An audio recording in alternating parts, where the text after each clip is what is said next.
The Holocaust was strictly a killing for killing's sake. For the people who lived and survived the Holocaust, it is a burning memory.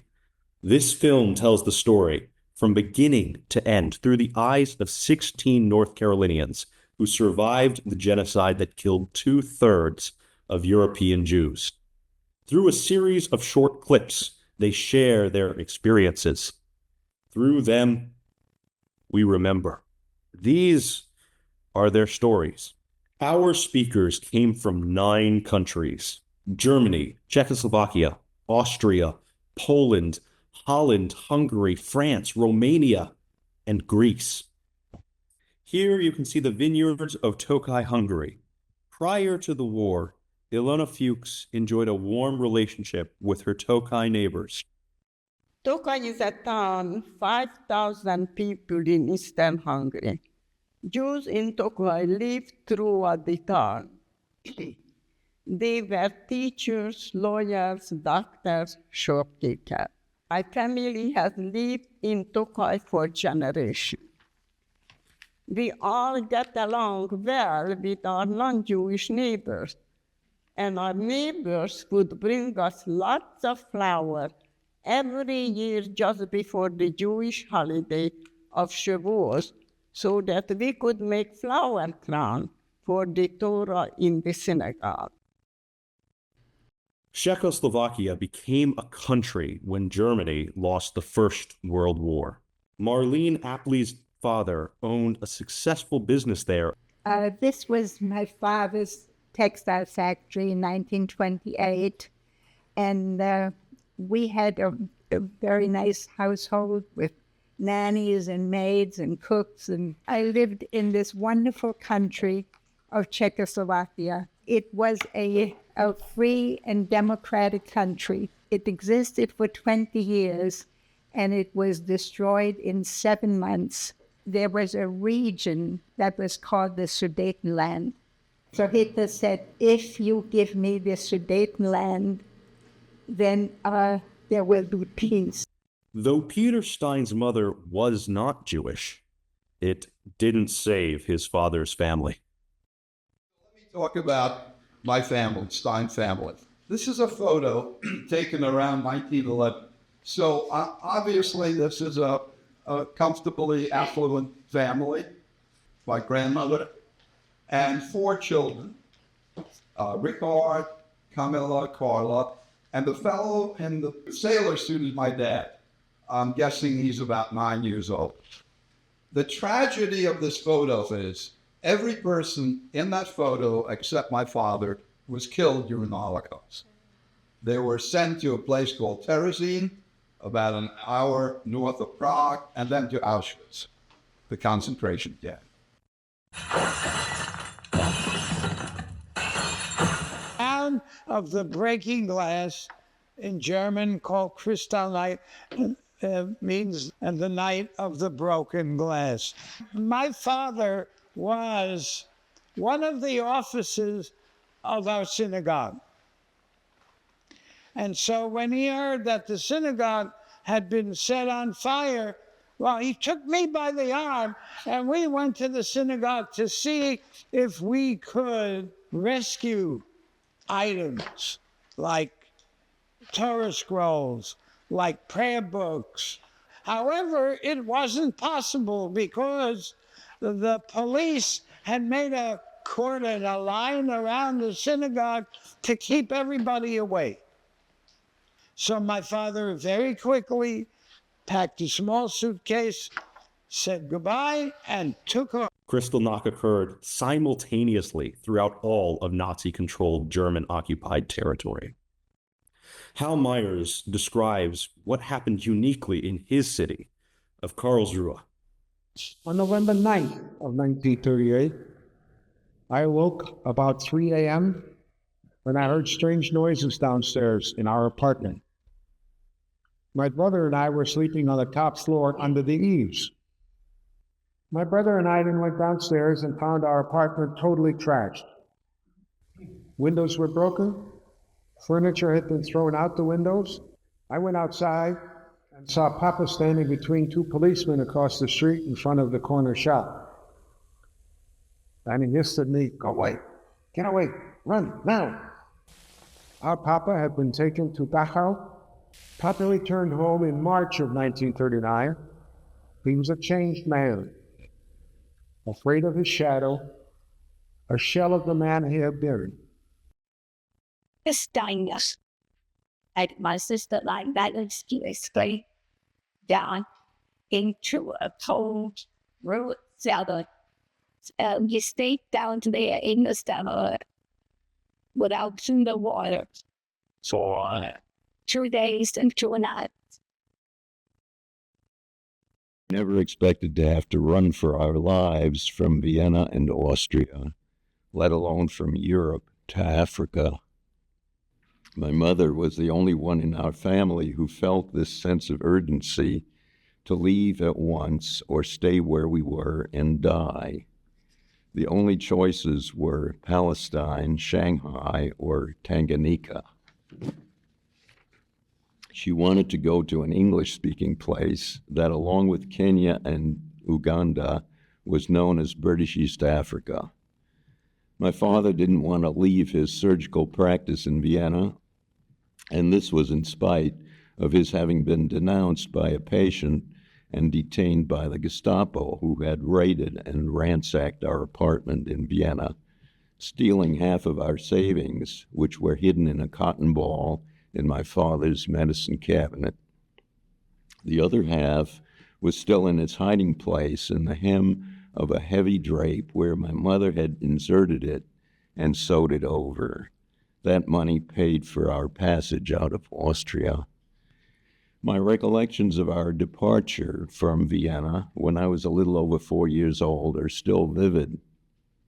I remember our embarkation on the Duquesa d'Aosta, a smallish steamship that plied the Mediterranean on its way to the Suez Canal and the east coast of Africa. Besides us, it carried only a few passengers, mostly prostitutes on their way to North Africa. They were inspired by Mussolini to perform their patriotic duty with the boys in the Italian army. It took perhaps a week or 10 days to reach Mombasa, the largest port on the coast of Kenya, where we disembarked for the 3-day journey by rail to Lake Victoria in the center of Africa. Tripler, who had been implicated in the murder of the Austrian Chancellor Dollfuss by the Nazis in 1934, he had built a small house and medical practice which he now wanted to sell. The house and the yard around it were full of vermin, scorpions, and snakes. One vivid memory is of the enormous green and red spiders which made their home on the high ceiling of our bedroom. The only way you could come to America is if you could find someone in America who would say, "I will vouch for these people." So my father found, living in Louisiana, a distant cousin whom he had never met. And they said, "We'll provide." This is my teddy bear, my old teddy bear. He, she, it, I don't know, can't tell, is now almost 82 years old. And when we were getting ready to leave Germany in January of 1939, and my mother said, you could take one item, carry them in a little thing I had on my back when I got on the ship. He made his way to America. The United States legally allowed all of Marlene Apley's family to find refuge there. When Hitler came in 1939 into the rest of the country, we could no longer meet in anybody's house. What saved me was that my father was born in Chicago, and he had never given up his citizenship. And it was quite difficult to get us all, but the laws of that time allowed us all to be American citizens. there's this Kindertransport Britain, upon request by the organized Jewish community, was persuaded to say we will accept Jewish children, but not their parents, not cut off at either 16 or 18. And so the parents, the mother, as in my case, had to decide quickly, well, I enroll my child to go to England. I have no idea where that child's going to end up, and I have no idea whether we would see each other again, or where and how, and so on. And she very wisely decided, yes, this situation is so desperate that best one get out and the rest hope for the best. And so she took me to Berlin. That was the Kindertransport, you see. And the arrangement was that in key cities, which essentially meant Berlin, Vienna, and Prague, there would be compartments reserved for us registered children.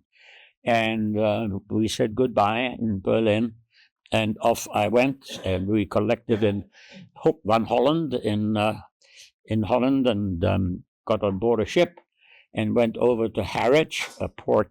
I was then 12 years old. I was picked up by a non-Jewish Welshman who had married a German Jewish girl who had died in the city of Lincoln.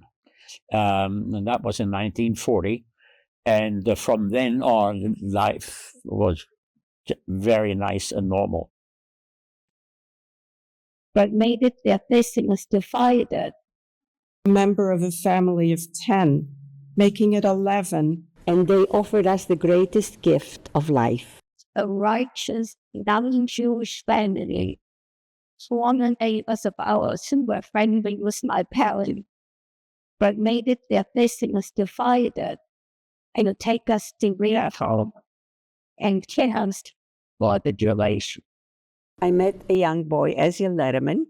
Eziel came by to the house to say goodbye. His family made arrangements with a Catholic family, Jal, to take them in for a while till things quiet down. He told me the name of the village, which I subconsciously registered in my mind. My mother, sister, and I decided that I should go to those Jals. Upon arrival at the Jals' home, I was met by a woman, Madame Zalewska, and she told me that the Lettermans have been there, but they are expecting to be sent to Germany with a group of laborers. I should go from house to house and ask to be taken in.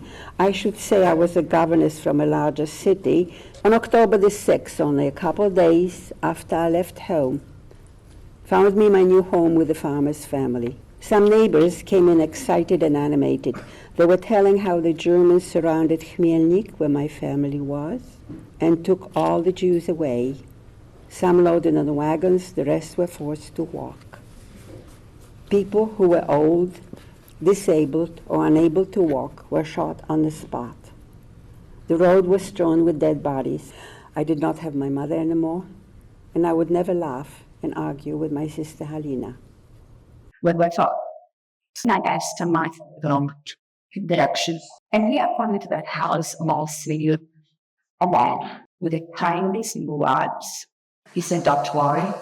Just relax. You cannot stay at this house. A soul, senior property and son will take you to the forest and we'll stay a class there. On the morning he'll come and was another phone worked out. I was dropped into the trap door in the house. Or the wilderness. Joined the Lettermans with the Jals family, and we spent 22 months in their home. 22 months of continuous fear and living with this family where we had shelter and food and words of encouragement and news from the BBC. And they offered us the greatest gift of life. They saved 5 human beings. Upon learning that I was a survivor, an acquaintance, not skipping a beat, said, "Oh, but that was such a long time ago." And I was speechless. I was shocked. It was so dismissive. It might as well have been yesterday instead of 1942. that I was taken by a stranger from my parents and from my home to go into hiding. I was 4, and I never saw my parents again. Instead of being an only child, I found suddenly, mystifyingly, that I became a member of a family of 10, making it 11. I got a new name. Just add that I'm now on my 3rd first name, and I've had 5 last names. I have been married only once in my life, so that does not account for all my names.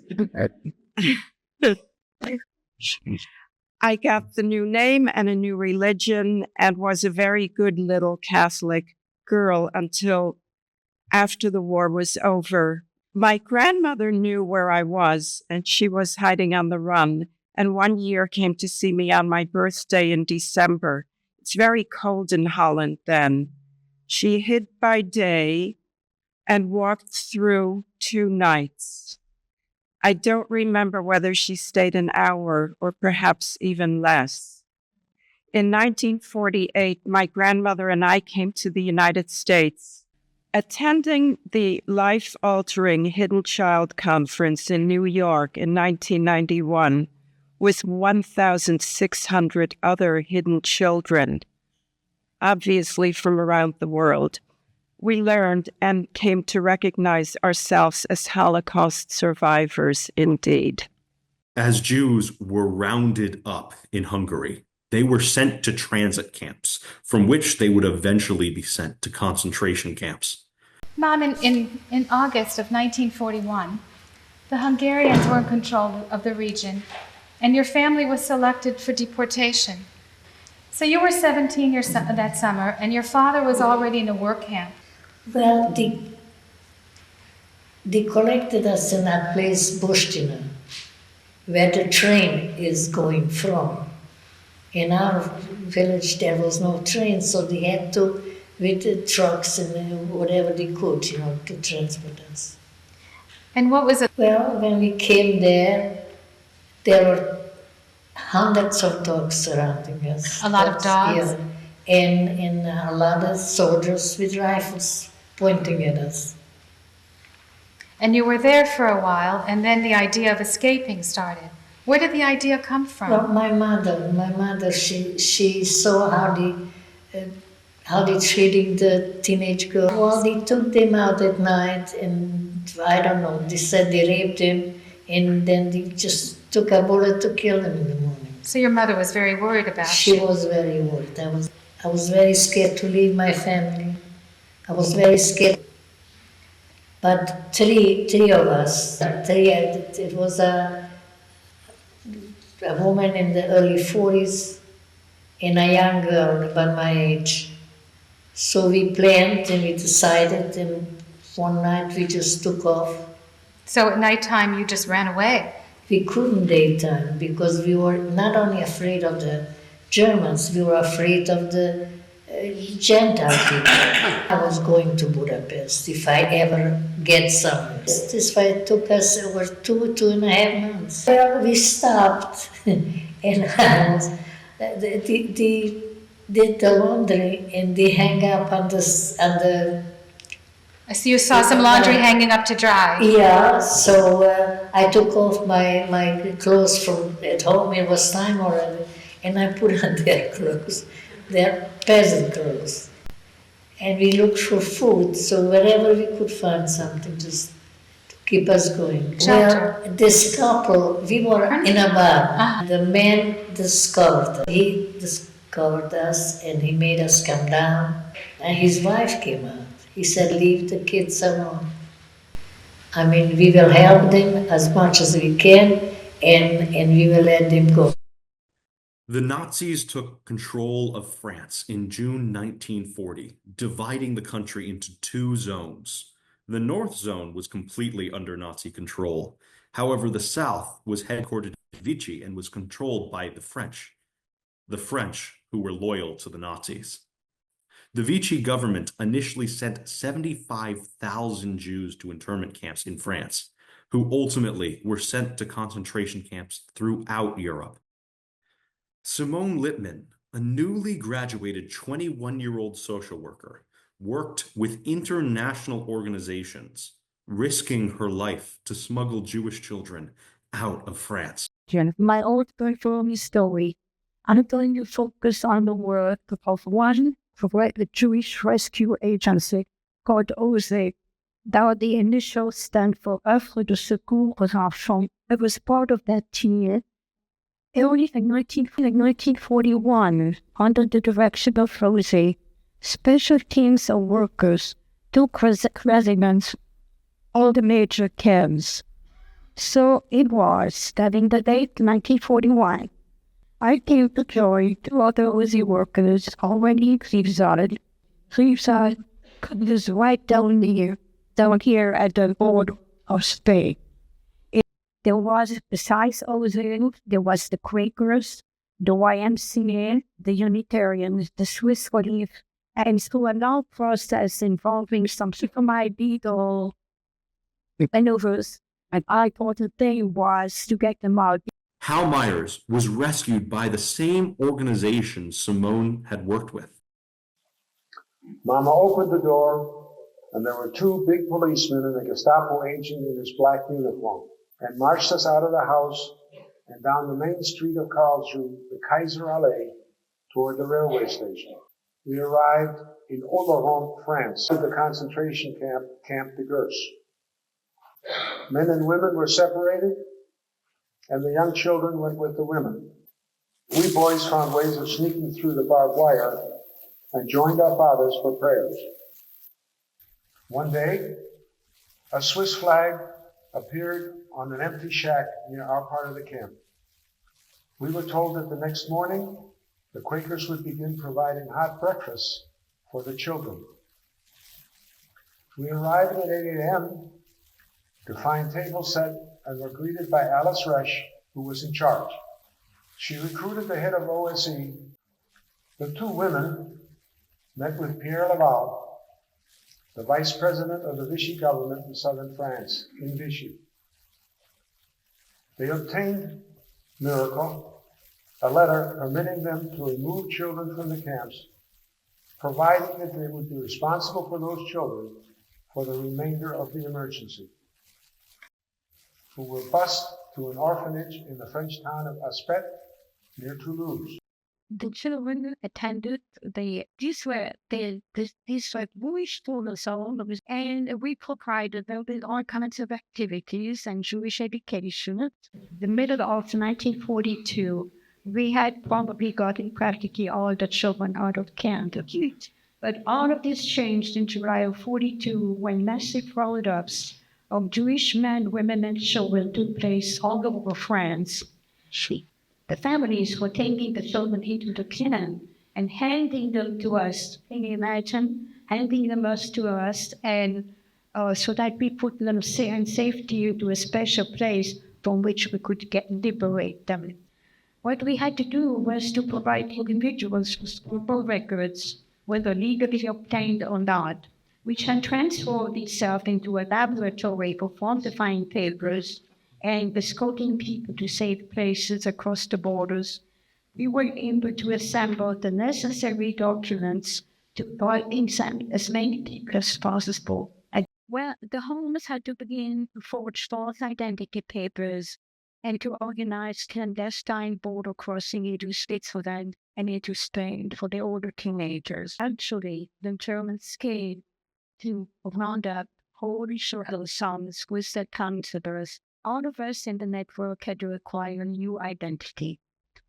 From Simone Weil, I became Simone Bernard, going through steps to acquire a false birth certificate, which will turn help me to acquire an identification card, and most importantly, a ration card. You have to have ration cards in order to eat. The biggest help from my forging my new identity came from my 4 professors at the School of Social Work, which I had attended before the war. With authentication, they established a reference for me in my forged name, relating them to 1938.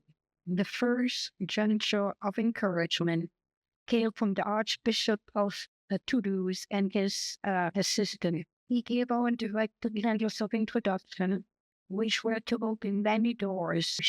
But I had the paper showing, telling me what I was. I always dressed in a navy blue suit with a navy blue hat and a red cross on top. The people believed I was nurse, so and that's all I wanted. I had been well received by the Archbishop on boards and the social workers in the local partisan agencies. Whether the latter knew the real object of my job was never discussed. They replaced these troubles through an existing agency so that whenever there was any talk or any suspicion about the children being Jewish, they all had false identities by then. We were standing in front of a pastry shop, and everything was rationed, but there were some pastry shops that were providing some pastries without coupons. You didn't have to give your ration coupon. It looked good, and we went in, and when we came out, a young man with a big book under his arm asked us to follow him. And he opened the book, and it was not a book, it was a box, in which was a gun. And we followed him, and we went to her apartment, and very quietly and gently, and asked to go to the bathroom. And they let me. And when I got into the bathroom, I was able to undo my pocket, because in the lining of my pocket, I had coded lists of children, as well as some very incriminating papers, and that's what I was most worried about. So I was able to rip open the lining, throw it in the toilet, and whatever didn't go in there, over the windows, standing on the top. And then I came back, and after a while, they told me that I could go. 5 of our speakers were interred in Auschwitz. They each came from a different country: Austria, Greece, Hungary, Poland, and Romania. In March 1944, Greece was the last country from which Jews were sent to Auschwitz. Rebecca Hauser was one of over 2,000 deportees. March 25th in 1944, German soldiers did they ordered us to take whatever we could hold and go to the center of the town. Vienna, Greece had 2,000 people. 120 of us survived. But they put us in open military trucks. The next day, we walked to the trains. We took 2 weeks before we got to Birkenau, Auschwitz. The doors opened, and they told us we have to leave everything in the train. Both Morris Glass and Dr. Zev Harel describe their experiences in the selection process. In the beginning of the summer of 1944, when the orders came to evacuate the Lodz ghetto, we came into Auschwitz, at which time the orders came for the men and the women to be separated. My father and my brother and myself, we went to the right. My mom and my sisters went to the left. I waved to them.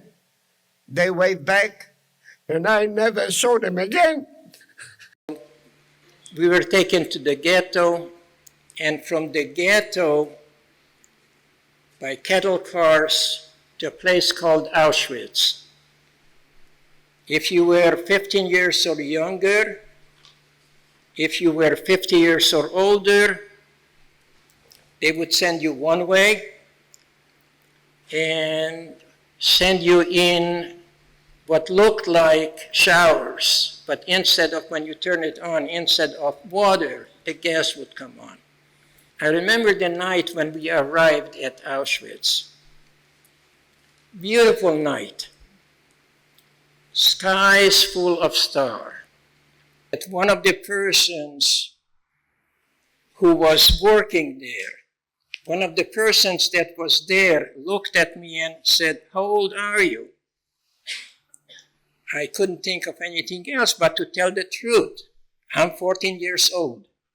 He said, when you go to the selection table, don't tell them that you are 14. Tell them that you are 17. So I was going toward the selection table, and when they asked me how old I was, I told them that I was 17 years old. Instead of born in 1930, I told them I was born 1927. She baked. And here, when I came to Auschwitz, had it not been for this person that told me to lie about my age, I would not be here. How can the use of a bowl be an object of horror?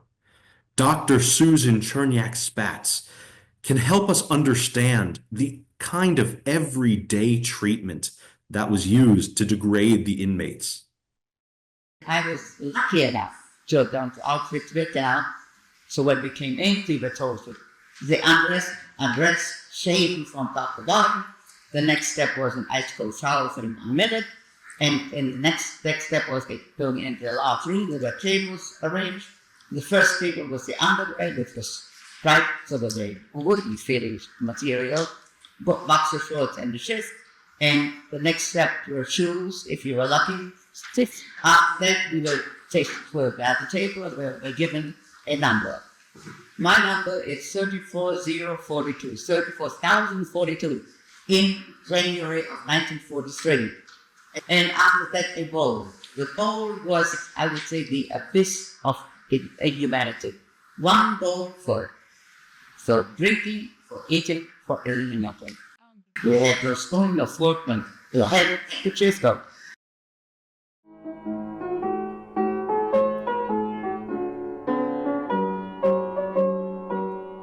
To work every day. They wanted us to sing all the time.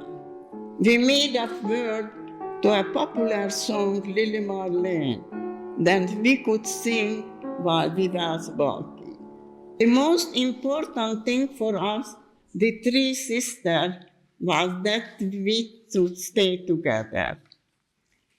One time when they selected us, they wanted us to give our names. And we heard before that we shouldn't give the same family name, so the younger sister gave her boyfriend name Kohn. I used my fiancé name Goldstein, and my older sister used our maiden name Engel. We were lucky to have the three sisters together. Susan Cherniak-Spatz's life was saved because of the help of an SS commandant. Not everything in that camp was all black and white. Not all SS were rotten, not all prisoners were white and yellow. One man, the head of that Canada commando, his name was Werner Holm, and on the 17th of January, when there was already the rumors about that the camp being evacuated, he said, go in there, get the warmest clothing you can find, anything that'll protect you from the cold, take an extra backpack of underwear and socks, but you can't, and get all the food that you can get your hands on before to be evacuated. This man saved the lives of 300 people in Vietnam. Other leaders in the camp, however, showed no compassion. On the eve of Yom Kippur, of the Day of Atonement, we very quickly registered and were told to jump up in this truck, and we were away into Germany. We were sent into another concentration camp, and my father and I were assigned to work to dig foundations with pick and shovel. And in order to pay my final respect to my father, I volunteered to the burial commando. And the burial commando consisted of a blanket with 4 men, everyone holding on to one end. We put 6 or 7 bodies in there. We walked for about 2 miles, and there was a huge pit. 2 of them let go, and the bodies sort of fell into the pit. We repeated it 7 or 8 times until they were all buried. When I came back into the block, the man in charge, the Oberkörper, saw me, and he says, what are you doing here? How come you didn't go to what commando? I says, well, we just finished with the burial commando. And he said, well, I shouldn't have done it because they're short-handed. And for this, I'm going to get 50 lashes on my behind. And they pulled me over the table. They hold down my pants. I still have the scars to prove it. After about a year, they took us to Bergen-Belsen. They made us work indoors, breading factories. We don't even know for what reason, but that's what they asked, and that's what we were doing.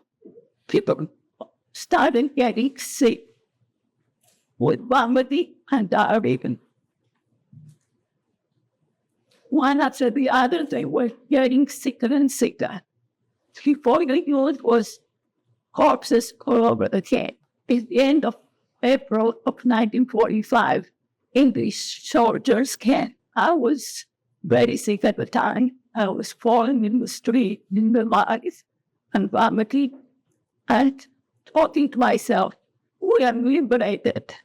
I don't want to die now. I found myself in a hospital, in a clean bed. And after weeks and weeks of recuperating in the hospital, I was okay again. But the next day, the SS arrived with dogs and harassed, and walked into the Elbow Bridge.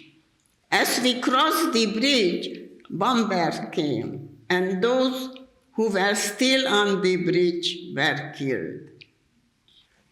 We walked for many days. One day we were walking, and there was a fork in the road, and somehow our older sister, Elizabeth, stopped to help one of the lager sisters. Later, we looked around, and we didn't see our sister with us. We walked until we saw American soldiers, and we know we were safe. By that time, I was so sick, I collapsed. So they took me and my sister to a clinic. We arrived at this clinic. We saw someone we know from Auschwitz who yelled out, "My goodness, your older sister, Elizabeth, is only 3 kilometers from here. She has been crying, thinking that both of you get killed." So in this way, we were happy to find out that our sister is alive. And so the order came for the death marches, the infamous death marches. Every man and woman in every camp in Germany had to march down south. A couple of days later or so, we came into a village called Mauthausen. They allowed us to go for water. The skies turned black, and the rains come down. And the SS stormtroopers, they took shelter in the farmhouses. 5 of us, we just kept walking and walking until being that there was nobody dead, and we came into a German farmer who took us in, gave us food, hit us up, but there is a cloister less than a mile away called St. Ottilian, and that was converted during the war to become a hospital for high-ranking SS officers. But he said, if we can get there, these people will help us. I knocked on the door opened up. There was a nun. I didn't have to say anything. She said, "Come in, my child." And for the first time, I took a bath with hot water and soap, and I saw the first American tank coming up the hill. How can I possibly describe to you the jubilation in my heart? Bob Patton was in General Patton's 3rd Army in the 65th Infantry Division. Mauthausen is in Austria. I was directly involved in that particular place. I was there at the time of the liberation. That camp had a recording of 200,000 people being there. Out of those 200,000 people, 120,000 never left there. They died there. This is Mauthausen. That is the main entrance. When I arrived there, this was nothing but solid people. Some of them in uniform, some of them no clothes on at all all of this was full when we came through there. We were the only American soldiers there. There were 4 of us in a jeep. Then there was a man who spoke English that stepped forward and asked us in English if we would like to see what was going on in the camp. And of course, we agreed to do that. He then was our guide and showed us lots and lots of things that otherwise we would not have seen. At this location, they had 3 cremation furnaces when I was there. Soll mich einmal hast du gestern letzten Weg, kommst immer bei einem verstellen neuen Tag. Kommen wir nach unser ausgewählten Show, es wird erquickt und unser Gott mit seinem Do. Kommen wir nach unser ausgewählten Show, es wird erquickt